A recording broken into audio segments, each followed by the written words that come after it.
Good morning, welcome to our intellectual quality और learning platform. तो हम अपने डेली करंट अफेयर सीरीज की ओर आगे बढ़ते हैं। उससे पहले कुछ मोटिवेशनल कोट्स के बारे में जानेंगे।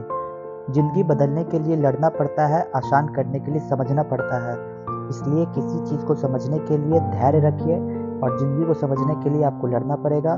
तो आपको निरंतर प्रयास करते रहना है अपनी ज़िंदगी के साथ, अपने कामयाबी की ओर बढ़ना है और उसे आसान बनाना है। तो इसी के साथ हम अपने डेली करंट अफेयर सीरीज की ओर आगे बढ़ते हैं। उससे पहले आप सभी लोग हमारे टेलीग्राम ग्रुप पर जुड़ जाइएगा। यहाँ पे आपको सारे पीडीएफ प्रोवाइड होंगे हमारे यूट्यूब सेशंस के। तो चलिए 18 दिसंबर 2023 के सारे करंट अफेयर्स को डिटेल में कवर करेंगे, तो वीडियो के अंत तक बने रहिएगा। क्वेश्चन नंबर 1, सबसे अधिक पढ़ने का गिनीज वर्ल्ड रिकॉर्ड कहाँ बनाया गया था? तो राइट आंसर हो जाएगा SP college Pune. SP college Pune में हाल ही में वर्ल्ड रिकॉर्ड बनाया गया है, लार्जेस्ट रीडिंग क्रिएटेड करके। लार्जेस्ट रीडिंग किया गया है तो उससे गिनीज वर्ल्ड रिकॉर्ड बनाया गया है। कहाँ पे? तो एसपी कॉलेज पुणे में। तो जानते हैं इसके डिटेल पॉइंट्स के बारे में। भारत के लिए एक महत्वपूर्ण अवसर में पुणे ने चीन के पिछले रिकॉर्ड को पीछे छोड़ते हुए सहयोग से सबसे बड़ी पढ़ने की गतिविधि की मेजबानी करके प्रतिष्ठित गिनीज वर्ल्ड रिकॉर्ड किताबे में अपना नाम दर्ज कराया है। इसी के साथ गिनीज वर्ल्ड रिकॉर्ड स्थापित करने में पुणे की अभूतपूर्व उपलब्धि ने न केवल इसकी उपलब्धियों में एक उपलब्धि जोड़ती है, बल्कि पूरे देश में एक शक्तिशाली संदेश भी भेजती है। यह आयोजन साक्षरता को बढ़ावा देने, पढ़ने के माध्यम से पारिवारिक जुड़ाव और लिखित शब्द को संजोने वाली सांस्कृतिक वातावरण को बढ़ावा देने के लिए शहर की प्रतिबद्धता को दर्शाता है। तो हमें ये पॉइंट्स याद रखना होगा कि हाल ही में गिनीज वर्ल्ड रिकॉर्ड बनाया गया book by hosting the largest reading activity के क्षेत्र में। कहाँ पे? तो SP college of Pune. SP college of Pune के द्वारा ये रिकॉर्ड बनाया गया है, जो गिनीज वर्ल्ड रिकॉर्ड में book by hosting the largest reading यानी कि सबसे ज़्यादा पढ़ाई करने वाला रिकॉर्ड बन गया है। तो चलिए नेक्स्ट क्वेश्चन नंबर 2 में चलेंगे। शांति के लिए इंदिरा गांधी पुरस्कार 2023 से किसे सम्मानित किया गया है? तो राइट आंसर हो जाएगा डैनियल। देखिए दोनों ये यहाँ पे होगा, डैनियल बारेनबोएम और अली अबू अवाद। यहाँ पे राइट आंसर हो जाएगा option C, both A and B. दोनों इसमें अवार्ड मिला गया है इंदिरा गांधी पीस प्राइज के क्षेत्र में इन दोनों पर्सन्स को। तो जानते हैं इनके पॉइंट्स के बारे में। 2023 के लिए शांति निरस्त्रीकरण और विकास के लिए प्रतिष्ठित इंदिरा गांधी पुरस्कार संयुक्त रूप से प्रसिद्ध शास्त्रीय पियानो वादक और कंडक्टर डैनियल बेरेनबोइम और फिलिस्तीन शांति कार्यकर्ता अली अबू अब्बाद को प्रदान किया गया है। तो किस लिए इनको प्राइज प्रदान किया गया है?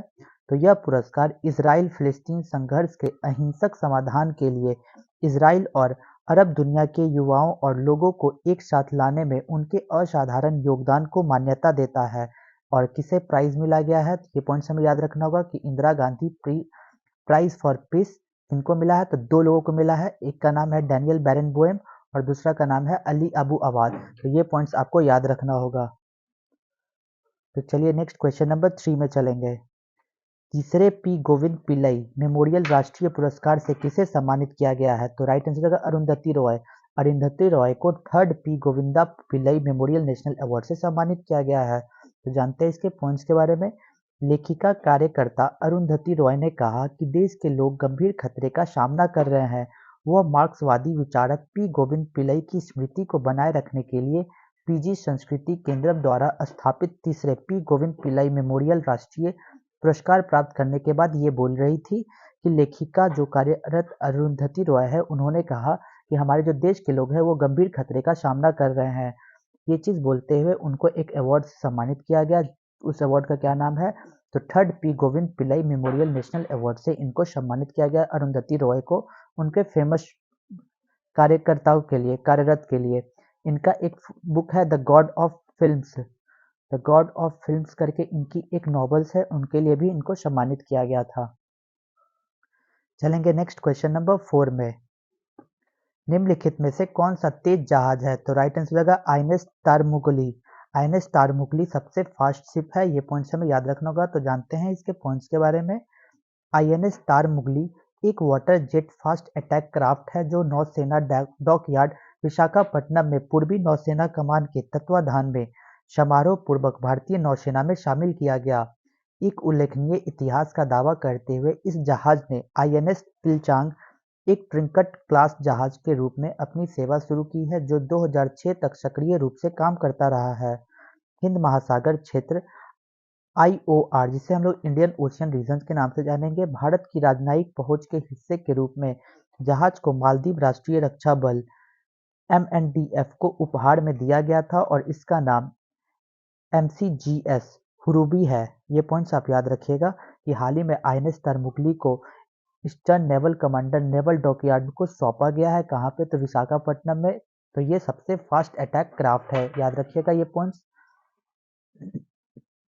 क्वेश्चन नंबर 5 में वालपराई पठार कहाँ स्थित है? तो राइट आंसर हो जाएगा वेस्टर्न घाट। वेस्टर्न घाट में लोकेट है वालपराई प्लेट्यू। तो जानते हैं इसके पॉइंट्स के बारे में। वालपराई पठार में हाथियों के वार्षिक प्रवास का मौसम अपने चरम पर पहुंचने के साथ वन विभाग, प्रकृति संरक्षण फाउंडेशन जैसे गैर सरकारी संगठन और हिल स्टेशन के निवासी पक्षीडर्मस की मुक्त आवाजाही सुनिश्चित करने के लिए ये तैयार किया गया है। वर्तमान में लगभग 100 हाथी पठार में वृक्षारोपण क्षेत्रों में घूम रहे हैं, जिसमें चाय, कॉफी और इलायची एस्टेट, दलदल, परित्यक्त खेत, यूकेलिप्टस पैच और एस्टेट के अंदर जंगल के टुकड़े शामिल है। जनवरी और फरवरी के बीच प्रवासन चरम पर होने पर हाथियों की संख्या में बढ़ने की उम्मीद देखी जा रही है। तो ये पॉइंट याद रखिएगा कि हाल ही में जो वालपराई प्लेट्यू है, वो देखा गया कि एलिफेंट्स नियरिंग इट्स पीक्स में काफी हाई है। तो ये पॉइंट्स आपको याद रखना होगा। क्वेश्चन नंबर 6 में चलेंगे। हाल ही में मानव तस्करी के विरुद्ध इंटरपोल द्वारा कौन सा अभियान शुरू किया गया है? तो राइट आंसर होगा ऑपरेशन स्टॉर्म मेकर्स 2। तो चलिए जानते हैं इसके पॉइंट्स के बारे में। हाल ही में इंटरपोल ने ऑपरेशन स्टॉर्म मेकर्स 2 चलाया है, जिसने मानव तस्करी के पीड़ितों का उपयोग करके धोखाधड़ी योजनाओं के बढ़ते नेटवर्क का पर्दाफाश किया है। इसने मानव तस्करी और प्रवासी तस्करी से निपटने के लिए 27 एशियाई और अन्य देशों में कानून प्रवर्तन एजेंसियों को संगठित किया। इस ऑपरेशन के परिणाम स्वरूप मानव तस्करी, पासपोर्ट धोखाधड़ी, भ्रष्टाचार, दूरसंचार धोखाधड़ी और यौन शोषण सहित विभिन्न आरोपों में विभिन्न देशों में 281 व्यक्तियों की गिरफ्तारी हुई। इस ऑपरेशन के माध्यम से मानव तस्करी के 149 पीड़ितों को बचाया गया। इंटरपोल के अनुसार तेलंगाना पुलिस ने भारत में पहला मामला दर्ज किया, जिसमें मानव तस्करी पीड़ितों का उपयोग करके साइबर धोखाधड़ी योजनाएं संचालित की जा रही थी। इसमें एक अकाउंटेंट को लालच देकर दक्षिण पूर्व एशिया देश ले जाया गया और अमानवीय परिस्थितियों में ऑनलाइन धोखाधड़ी योजना में भाग लेने के लिए मजबूर किया गया। तो ये पॉइंट याद रखिएगा कि हाल ही में इंटरपोल ने एक कंडक्ट किया ऑपरेशन स्टॉर्म मेकर्स 2, जो किस लिए? तो एक्सपोज करेगा growing network of fraud schemes using victims of human trafficking. तो ये पॉइंट्स हमें याद रखना होगा कि इंटरपोल के द्वारा ऑपरेशन स्टॉर्म मेकर्स 2 को चलाया गया। किस लिए? जिसमें मानव तस्करी होते हैं और धोखाधड़ी फ्रॉड होते हैं। तो ये पॉइंट्स आपको याद रखना होगा। तो चलते हैं नेक्स्ट क्वेश्चन नंबर 7 की ओर। हाल ही में भारतीय वन एवं लकड़ी प्रमाणीकरण योजना किसने शुरू की है? तो right answer ministry of environment, forest and climate change के द्वारा हाल ही में Indian forest and would certification scheme को लॉन्च किया गया है। जानते हैं इसके पॉइंट्स के बारे में। पर्यावरण, वन और जलवायु परिवर्तन मंत्रालय ने भारतीय वन और लकड़ी प्रमाणन योजना शुरू की है। इस स्वैच्छिक राष्ट्रीय प्रमाणन पहल का उद्देश्य भारत में अस्थायी वन प्रबंधन और कृषि वानिकी प्रथाओं को प्रोत्साहित करना है। यह राष्ट्रीय वन प्रमाणन योजना देश में अस्थायी वन प्रबंधन और कृषि वानिकी को बढ़ावा देने के लिए स्वैच्छिक तृतीय पक्ष प्रमाणीकरण प्रदान करती है। इस योजना में वन प्रबंधन प्रमाणीकरण, वन प्रबंधन प्रमाणन के बाहर पेड़ और हिरासत प्रमाणीकरण की श्रृंखला शामिल है। जिम्मेदार वन प्रबंधन सुनिश्चित करने के लिए इसमें 8 मानदंड, 59 संकेतक और 254 सत्यापनकर्ता शामिल है। याद रखना होगा कि 8 criteria, 69 indicators and 254 verifiers to ensure responsible for forest management. भारतीय वन और लकड़ी प्रमाणन परिषद एक बहुहितधारक सलाहकार निकाय के रूप में कार्य करते हैं। इस योजना की देखरेख करेगी। भारतीय वन प्रबंधन संस्थान भोपाल योजना की संचालन एजेंसी के रूप में काम करेगा और इसके समग्र कार्यान्वयन का प्रबंधन करेगा। तो हमें यह पॉइंट्स याद रखना होगा कि हाल ही में ministry of environment, forest and climate change के द्वारा Indian forest and would certification scheme को लॉन्च किया गया है और मैंने डिटेल में आपको यहाँ पे कवर किया है सारे पॉइंट्स को। तो क्वेश्चन नंबर 8 में चलेंगे। हाल ही में सोडियम आयन बैटरी तकनीक किसने लॉन्च की है? तो राइट आंसर है केपीआईटी टेक्नोलॉजी के द्वारा हाल ही में सोडियम आयन बैटरी टेक्नोलॉजी को लॉन्च किया गया है। तो जानते हैं इसके पॉइंट्स के बारे में। देखिए, केपीआईटी टेक्नोलॉजी ने सोडियम आयन बैटरी तकनीक पेश की, जिसका लक्ष्य ईवी में प्रमुख लिथियम आयन बैटरी की तुलना में लागत को 25 से लगभग 30% कम करना है। इसी के साथ इस सोडियम आयन बैटरी, जो 3000 से लेकर 6000 चक्रों के लिए 80% क्षमा प्रतिराधन और लिथियम बैटरी की तुलना में तेज चार्जिंग क्षमता के साथ विस्तारित जीवन काल प्रदान करती है, और यह वाहनों से लेकर ग्रिड स्टोरेज तक विविध अनुप्रयोगों को लक्षित करता है। कंपनी भारतीय विज्ञान शिक्षा और अनुसंधान संस्थान पुणे के साथ सहयोग करते हुए पृथ्वी प्रचुर मात्रा में सामग्री का उपयोग करके भारत की बैटरी आयात निर्भरता को कम करना है। केपीआईटी ने 8 साल पहले सोडियम आयन तकनीक पर काम शुरू किया था और अधिकांश देश लिथियम के विकल्प की तलाश में हैं। सोडियम आयन लोकप्रिय हो रहा है और हाल ही में चीनी वाहन निर्माता कंपनी बीवाईडी ने जर्मनी में सोडियम आयन बैटरी से चलने वाली कार को भी लॉन्च की है। तो हमारा पॉइंट्स ये होगा कि केपीआईटी टेक्नोलॉजी के द्वारा इंट्रोड्यूस किया गया sodium ion battery technology. Next question number 9 में चलेंगे। राज्य के सभी जिलों में पीएम कॉलेज ऑफ एक्सीलेंस की स्थापना की घोषणा किसने की है? तो राइट आंसर है मध्य प्रदेश। मध्य प्रदेश के द्वारा हाल ही में पीएम कॉलेज ऑफ एक्सीलेंस को स्टार्ट किया गया है। हाल ही में मध्य प्रदेश के नए चीफ मिनिस्टर कौन बने हैं? तो मोहन यादव। मोहन यादव जी चीफ मिनिस्टर बने हैं और आते ही उन्होंने एक नया काम शुरू कर दिया है जो बहुत ही राज्य के लिए लाभदायक है, जिसका नाम है पीएम कॉलेज ऑफ एक्सीलेंस की स्थापना किया गया है इस स्टेट में, मध्य प्रदेश स्टेट में। यहाँ पे देखिए इमेज में आपको दिख रहा होगा, प्रदेश के सभी जिले में खुलेंगे पीएम कॉलेज ऑफ एक्सीलेंस। जिला मुख्यालय पर संचालित चिन्हित कॉलेज का होगा पीएम कॉलेज ऑफ एक्सीलेंस के रूप में उन्नयन। छात्रों को गुणवत्तापूर्वक एवं रोजगार मुखी शिक्षा की होगी संपूर्ण व्यवस्था। तो ये पॉइंट्स याद रखना है। मध्य प्रदेश सरकार प्रदेश के सभी जिलों में पीएम कॉलेज ऑफ एक्सीलेंस स्थापित करेगी और भोपाल में नए मुख्यमंत्री मोहन यादव की अध्यक्षता में हुई पहली कैबिनेट बैठक में इस आशय का निर्णय लिया गया। मध्य प्रदेश में सरकार कुल 570 सरकारी कॉलेजों से हर जिले में एक कॉलेज को पीएम कॉलेज ऑफ एक्सीलेंस के रूप में अपग्रेड करेगी और इन कॉलेजों के विकास पर 460 करोड़ रुपए से ज़्यादा खर्च किया जाएगा। उन्होंने कहा कि वे नई शिक्षा नीति का पालन करेंगे और उनके पास सभी आधुनिक सुविधाएं होगी ताकि सभी पाठ्यक्रम वहां पढ़ाए जा सके। हम अगले सत्र में 52 कॉलेजों से शुरुआत कर रहे हैं और इसके अलावा सभी सरकारी और निजी विश्वविद्यालय में छात्रों की डिग्री और मार्कशीट डिजी लॉकर में अपलोड की जाएगी।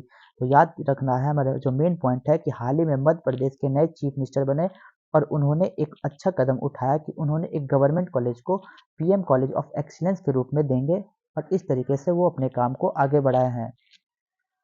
नेक्स्ट चलेंगे डेली कंट्रोवर्सीज का लास्ट क्वेश्चन नंबर 10 की ओर। हाल ही में बीसीसीआई द्वारा रिटायर की गई 7 नंबर की जर्सी किससे संबंधित है? ये बहुत इंपॉर्टेंट क्वेश्चन है हमारे लिए। तो राइट आंसर हो जाएगा M S Dhoni. M S Dhoni की नंबर 7 जर्सी है, आप लोग ये जानते होंगे। तो बीसीसीआई के द्वारा इनकी जर्सी को रिटायरमेंट दिया गया है। तो जानते हैं इनके पॉइंट्स के बारे में। भारतीय क्रिकेट कंट्रोल बोर्ड बीसीसीआई ने पूर्व कप्तान एम एस धोनी द्वारा पहनी जाने वाली प्रतिष्ठित नंबर 7 जर्सी को रिटायर करने का फैसला किया है।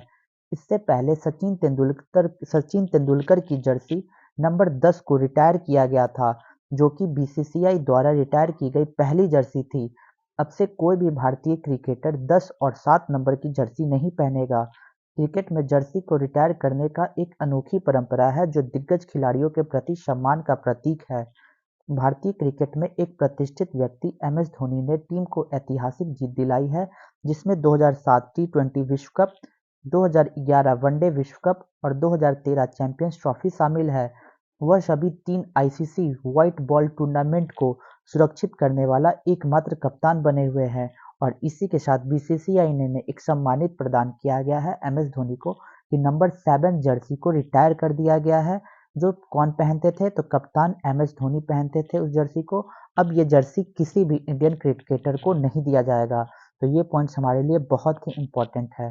तो चलिए नेक्स्ट चलते हैं रिवीजन बैच की ओर। 16 दिसंबर 2023 के सारे करंट अफेयर्स को रिवीजन मोड में कवर करेंगे। क्वेश्चन नंबर 1, वर्ष 2022 के राष्ट्रीय तानसेन सम्मान से पंडित गणपति भट्ट को सम्मानित किया गया। क्वेश्चन नंबर 2, प्रवासी प्रजाति पर कन्वेंशन को बॉन कन्वेंशन के नाम से भी जाना जाता है। क्वेश्चन नंबर 3, कौन सा अंटार्कटिका में एक भारतीय परियोजना नहीं है? तो हिमाद्री नहीं है। क्वेश्चन नंबर 4, कौन सा शहर COP29 शिखर सम्मेलन की मेजबानी करेगा? तो अजरबैजान हमारा राइट आंसर हो जाएगा। क्वेश्चन नंबर 5, मर्सर द्वारा जारी जीवन गुणवत्ता सूचकांक 2023 के अनुसार भारत में हैदराबाद जीवन की गुणवत्ता वाली सबसे अच्छी शहर बनाई गई है। क्वेश्चन नंबर 6, राज्यसभा में पारित विधेयक के अनुसार चुनाव आयोग में नियुक्ति के लिए गठित चयन समिति में कौन शामिल होगा? तो प्राइम मिनिस्टर, यूनियन लीडर और leader of opposition in Lok Sabha. Question number 7 में हाल ही में चर्चित में रही उष्णकटिबंधीय चक्रवात जैस्पर किससे संबंधित है? तो ऑस्ट्रेलिया से रिलेटेड है। हाल ही में तिब्बती नव वर्ष लोसर महोत्सव कहाँ शुरू हुआ है? तो राइट आंसर है लद्दाख में। क्वेश्चन नंबर 9, हाल ही में नई समुद्री एम्फीपोड प्रजाति डेमोचेस्टिया एलानोसिस कहाँ खोजी गई? तो उड़ीसा में। क्वेश्चन नंबर 10, हाल ही में पानी में आर्सेनिक और धातु आयनों को हटाने के लिए अमृत प्रौद्योगिकी किसने विकसित की है? तो राइट आंसर IIT मद्रास के द्वारा इसे डेवलप किया गया है। तो चलिए क्वेश्चन ऑफ द डे में चलते हैं। तो आज का हमारा क्वेश्चन क्या है? Kushans belong to which tribe? Kushan किस जनजाति से संबंधित है? Option A Yuezhi, option B Terai, option C Ikshvaku या ऑप्शन डी जनात्रिका। तो आपको आंसर कमेंट बॉक्स में देना होगा। तो यहाँ तक वीडियो को देखने के लिए thank you so much guys. Video को ज़्यादा से ज़्यादा हो सके तो लाइक शेयर और सब्सक्राइब करें ताकि और भी कंटेंट आपके पास पहुँच सके। जय हिंद, जय